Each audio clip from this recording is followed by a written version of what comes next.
And welcome to this week's episode of UC Weekly News. David Danto here, and I'm here with my partner, Dave Michels. How you doing, Dave? Last time I saw you, you were in Florida. No, yes, you saw me in Florida, but I think we had a video when I was in Brussels. Yes, we do have videos for you being in Brussels, but we were Hmm. personally together in the hot, humid, disgusting Florida version of Infocom. What did you think of that show? I mean, I've been to, as you pointed out on a video, 600 of them. Yeah.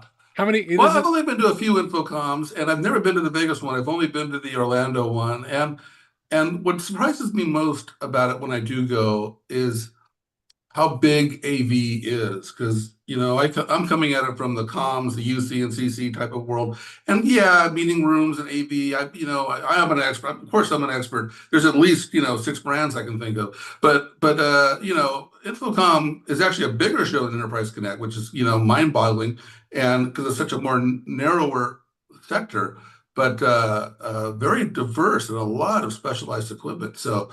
And I would say the mood was pretty good there too. Yeah, no, everybody enjoyed it. There were certainly less vendors. I love how they twisted it, where they said that there was more end users there this year, which meant there was more percentage, which really only meant less of the vendors went. But anyway, it's bigger because it's not one thing. It's like that parable of the blind man and the elephant, where everybody sees a different spot. It's digital signage, it's live production, it's theatrical pieces, it's conference rooms, it's communication like we do. So it was a pretty big show, and the I always compare, and people who've gone to the show a long time compare it historically to what's changed and what's been different and what's been new, and there have been many different themes over the years. It really is a diverse, and I would even add the word exciting. There's a lot of excitement going on.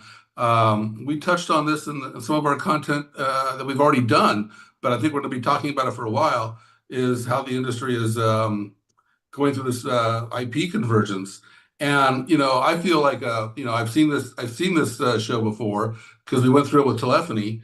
And for those of you who don't know, telephony had its own dedicated wiring in every office, and it was slowly embracing IP. I remember one salesman I talked to said, "Look, I could sell you this IP phone, but it's more expensive and does less than this nice digital phone. Why would you want to waste your money on that?" And so there was this very difficult and complicated transition. It meant new partners. It meant new skills.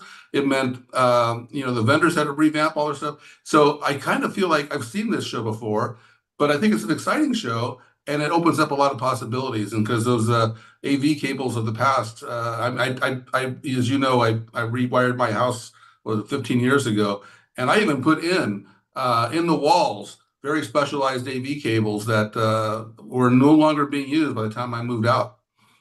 Yeah, it's definitely fluid and changing, and some people changed earlier than others, and if they haven't pivoted by now, I think they're either going to go out of business or be absorbed. But it's definitely a change. I did want to share with our viewers an interview that I did with someone that's been in the industry almost as long as I have, Nancy Knowlton, who was one of the founders with her husband David Martin of Smartboards. It's very very rare that you get to see a brand that's like Kleenex, or where the brand name describes what's going on, but they created the first ride-on boards. I met them when they were doing Smart. They founded that company, and they were doing some amazing stuff back then.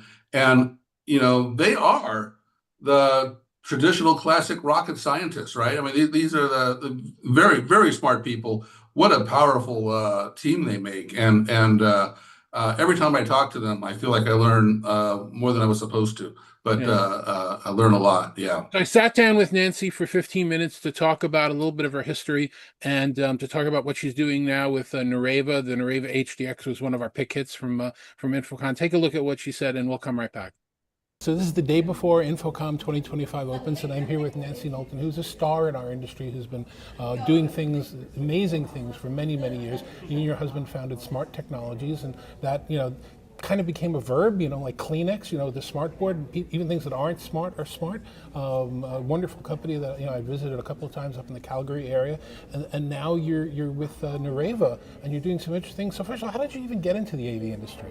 Well, my husband, Dave Martin, invented the Smartboard Interactive Whiteboard in 1987, and when we brought it into the market in 1991, it really was the AV resellers who embraced the product And so it's they who pulled us into the AV industry. Okay.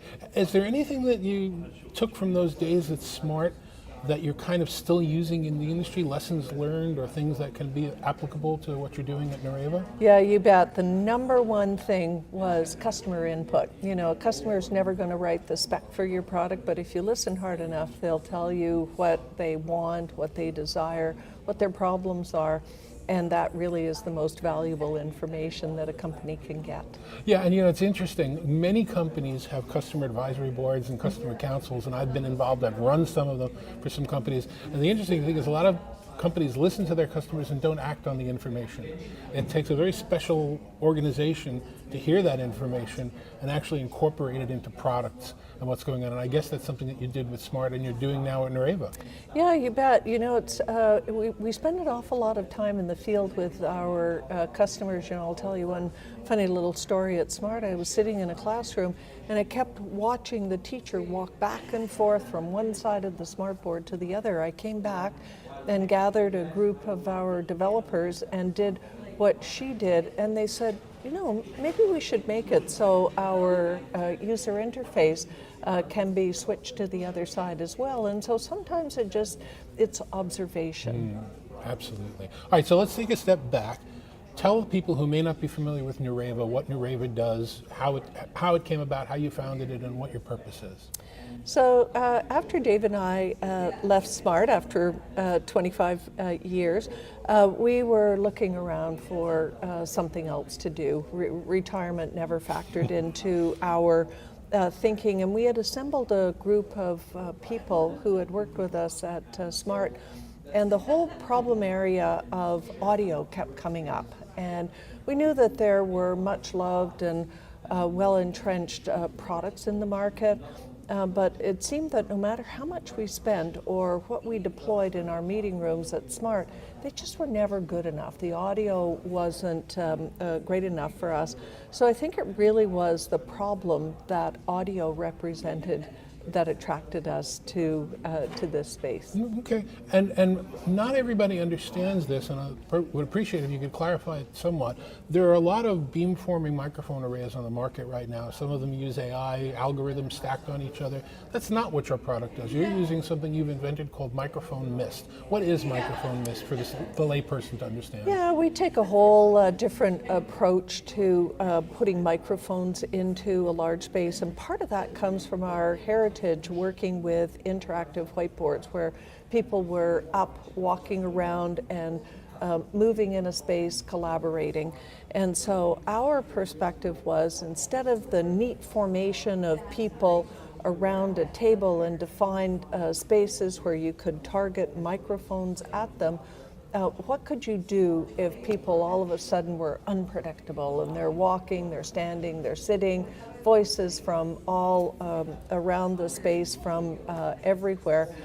So that took a different approach, and we really used a radio frequency approach to flood the entire space with what we call virtual microphones, so that there's always a microphone close to somebody's mouth, no matter where they are in the space. And it's interesting because before your product came on the market, there weren't a lot of products where you could put something on a side wall or a front wall and cover essentially the entire room based on the space. Sometimes you might need larger, more than one, but you're doing it. Yeah. Where did the genesis of that? I mean, it must have been some sort of aha moment where all of a sudden you realize, wow, we can do this with one box.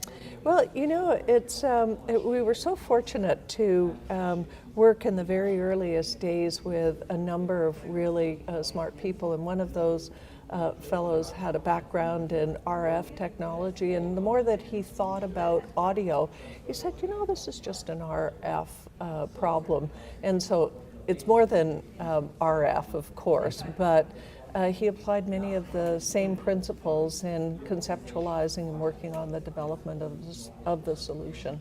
Now, anybody who's used your microphones, or anybody who's seen a demo of the microphones, has seen how wonderfully they pick up somebody as they walk around the room regardless of where they are.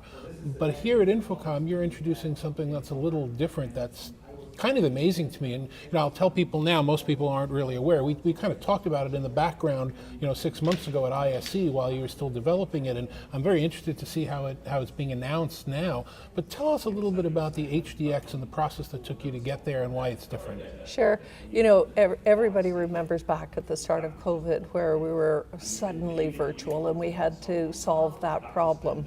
But once people kind of moved through COVID and started thinking about what their other problems were, they said, hey, we're forgetting about the in-room meeting participants. So what can we do to enhance that experience? So we started imagining and working on and creating a spec for a product that wouldn't just deliver the great audio experience for remote participants, but how could we improve that in-room experience? So now we've focused on voice lift, voice amplification, as well as assistive listening on top of great quality output. And that's the HDX series that you're announcing right now. It is. There's this great expression that science effectively developed is very difficult to distinguish from magic. And I haven't heard the product working yet. I think it's magical. If you can have something on a wall in a room and pick up a speaker and have it heard in another portion of the room without feedback removal devices, without separate DSP devices, without microphones in your stand, that's going to be pretty much of a miracle if that works really well. Yeah, and I think that it's a testament to the development of some of the technologies that are enabling us to do that. So of course this is based upon our microphone MIST technology, but there are other enabling technologies, stronger, better processors, more that can be done within the system. So yeah, it appears a little bit like magic. So what's the elevator pitch for the HDX system? What's the one or two or three sentences that describe it for somebody who's not familiar with it? Well, I would say that it's about a great remote and a great in-room experience for all of your audio needs. Okay, and as I saw in your press release today, you can have a teacher in front of a room or a professor asking a question and have his voice be heard better in the back of the room, and if the student in the back of the room has a question, the teacher will hear it better. So the monitoring is taking place all around the space, just as the microphones are taking place all around the space. It is, and one of the not very well understood issues is that professors have hearing difficulties as well, and if a student, not just professors. No, but I was in a HETMA event yesterday, and they were talking about us all as human beings at one point or another developing disabilities. I think that has to do with aging and deterioration of some of our systems. But when professors can't hear questions from the back of the room, that's not a very satisfying experience for the student or for the professor. So we're trying to address that with the HDX. Okay, so one possibly unfair question, if you don't have an answer for this, feel free, but where are people going to be able to see this? I know it's not ready yet, but it's not the kind of thing that you can ship to somebody FedEx and have them experience it. You're going to have to create some centers and some performance areas where people can go and listen to this. How do you solve that problem? Yeah, well, you might be surprised, but we can and we will ship evaluation units to some of our prospects, and we're already sending units out into the field and people are setting them up. We've long had an evaluation program where we ship our 310s and 410s out to prospects and customers. They set them up in various rooms, move them around. Sometimes they check in with us and make sure that everything is set up. Other times they don't.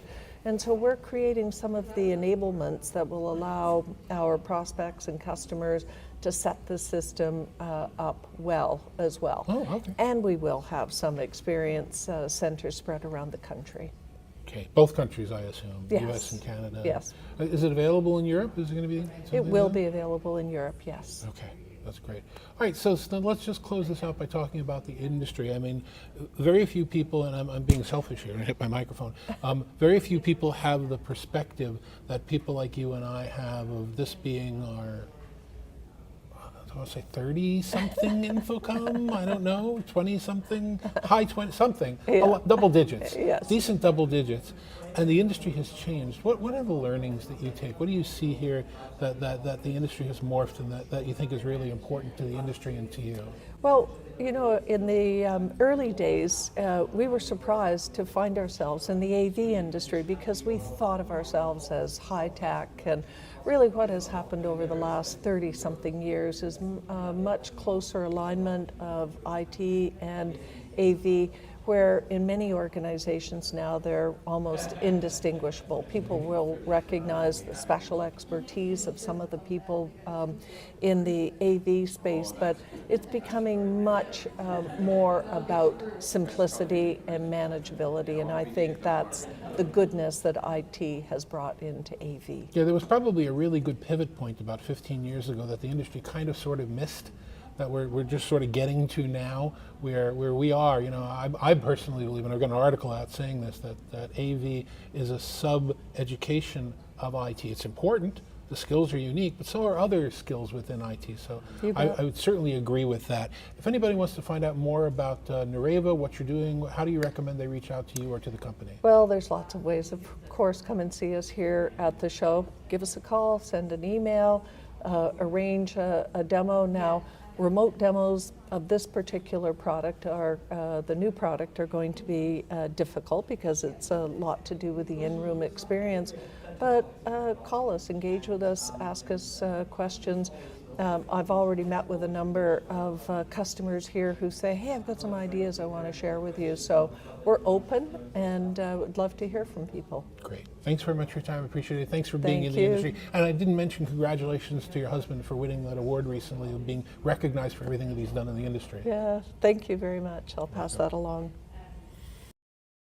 That was a great interview, David. Thank you for doing that. And I like I said earlier, I always learn so much from her. But the thing that stood out to me on this one is her lesson learned from Smart about listening to customers, not just your engineers.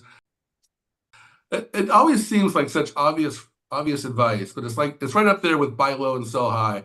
It's really hard to do, and a lot of companies can't figure out how to do this. And so I really appreciated her talking about that. Yeah, no, she was very clear and very soft-spoken, but very meaningful comments about where she's been and where she's going. And I think she really understands the industry, and she likes being in it. I mean, her husband just got elected to one of the Hall of Fames that one of the large publications does, and I think they've still got a long way to go. So I'm excited, looking forward to hearing the actual HDX as soon as they've got it installed somewhere. And because if that works, as we said, boy, that's a game changer. Anyway, Dave, thanks very much. I appreciate you spending some time with me today, and I, of course, appreciate you guys spending time with us on the show every week. We'll see you next week. Thanks a lot.